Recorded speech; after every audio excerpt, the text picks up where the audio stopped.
वस्सलातु वस्सलाम अला रसूलिल्लाह व अला आलिहि व सहबी अजमईन अम्मा बाद अऊज़ु बिल्लाहि मिनश शैतानिर रजीम बिस्मिल्लाहिर रहमानिर रहीम मा कान मुहम्मदुन अबा अहदिम मिन रिजालिकुम वलाकिन रसूलुल्लाह व खातिमुन नबिय्यीन व कान अल्लाहु बिकुल्लि शैइन अलीमा रब्बि इश्रह लि सदरी व यस्सिर लि अम्री वहलुल उक़्दतम मिन लिसानी यफ़क़हू क़ौली.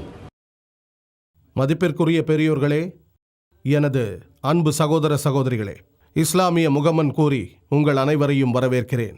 அஸ்ஸலாமு அலைக்கும் வரஹமத்துல்லாஹி வபர்காத்துஹு. எல்லாம் வல்ல இறைவன் அல்லாஹ் சுப்ஹானஹு வ தஆலாவின் சாந்தியும் கருணையும் சமாதானமும் உங்கள் அனைவர் மீதும் உண்டாகட்டும். இன்று இந்த சொற்பொழிவின் தலைப்பு என்னவென்றால், முகம்மது அவர் மீது சாந்தி உண்டாகட்டும், அவரை பற்றி பல்வேறு உலக மத கிரந்தங்களில் காணப்படுபவை என்பதாகும். இஸ்லாம் ஒரு புதிய மதம் என்று பலர் தவறாக எண்ணிக்கொண்டிருக்கிறார்கள். 1400 ஆண்டுகளுக்கு முன்புதான் தோன்றியது என்று தவறாக எண்ணிக்கொண்டிருக்கிறார்கள். முகமது நபி அவர்கள்தான் மார்க்கத்தின் நிறுவனர் என்று தவறாக எண்ணிக்கொண்டிருக்கிறார்கள். ஆனால் இஸ்லாம் காலம் தோன்றும் முன்னே தோன்றிய ஒரு மார்க்கம் என்பதுதான் உண்மை. மனிதன் மண்ணில் கால் வைத்த போதே தோன்றியது. மேலும் முகமது நபி அவர்கள், அவருக்கு சாந்தி உண்டாகட்டும், இந்த மார்க்கத்தின் நிறுவனர் அல்ல, மாறாக அவர் அல்லாஹ் சுப்ஹானஹு வ தஆலாவின் கடைசியும் இறுதியுமான இறை தூதராவார். மொத்த மனித இனத்திற்காக அவர் இங்கு அனுப்பப்பட்டார். புனித குர்ஆன் சொல்கிறது, சூரா ஃபாத்திரில் அத்தியாயம் 35 வசனம் 24, وَإِن مِّنْ أُمَّةٍ إِلَّا خَلَا فِيهَا نَذِيرٌ, அச்சமூட்டி எச்சரிக்கை செய்பவர் வராத எந்த சமூகத்தவரும் இல்லை. மேலும் அல்லாஹ் கூறுகிறான் சூரா ராதில் அத்தியாயம் 13 வசனம் 7, وَلِكُلِّ قَوْمٍ هَادٍ, ஒவ்வொரு சமூகத்தவர்களுக்கும் ஒரு நேர் வழிகாட்டி உண்டு. பெயர் குறிப்பிட்டு 25 இறை தூதர்களை பற்றி குர்ஆனில் சொல்லப்பட்டுள்ளது. உதாரணத்திற்கு ஆதாம், நோவா, ஆபிரகாம், மோசே, இயேசு, முகம்மது, அனைவருக்கும் சாந்தி உண்டாகட்டும். 25ற்கும் குறைவில்லாத இறை தூதர்களை பற்றி குர்ஆனில் குறிப்பிடப்பட்டுள்ளது.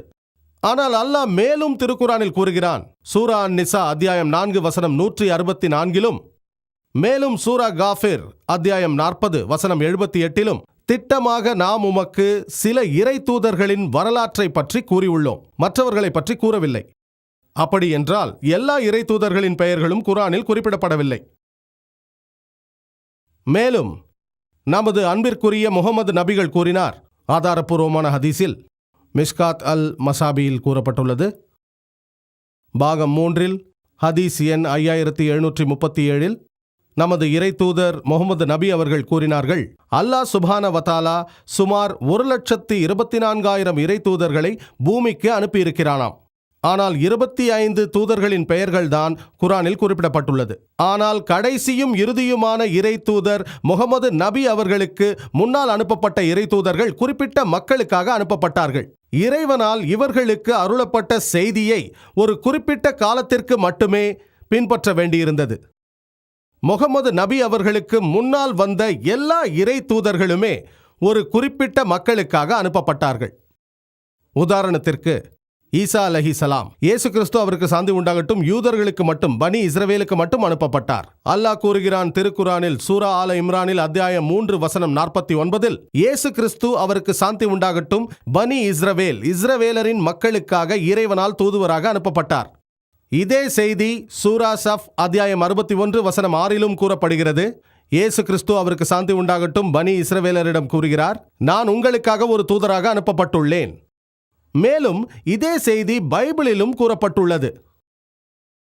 இது பைபிளில் மத்தேயு சுவிசேஷம் அதிகாரம் 10 வசனங்கள் 5-6 வரை இயேசு கிறிஸ்து அவருக்கு சாந்தி உண்டாகட்டும் தனது சீடர்களிடம் கூறுகிறார், புற ஜாதியினரிடத்தில் நீங்கள் செல்ல வேண்டாம். புற ஜாதியர் என்றால் யூதர் அல்லாதவர்கள், இந்துக்கள், முஸ்லிம்கள்.